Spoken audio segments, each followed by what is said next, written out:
সকলের নাম ধরতে নেই, আগে একটা নিয়ম ছিল কিন্তু এখন প্রত্যেকেই এসেছে, প্রচলিত মুদ্রা দিয়েছেন, যারা পড়ে না পারবেন প্রণাম করে নেবেন।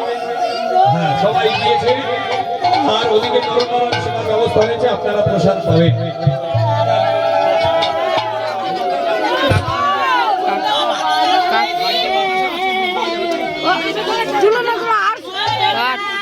কাট না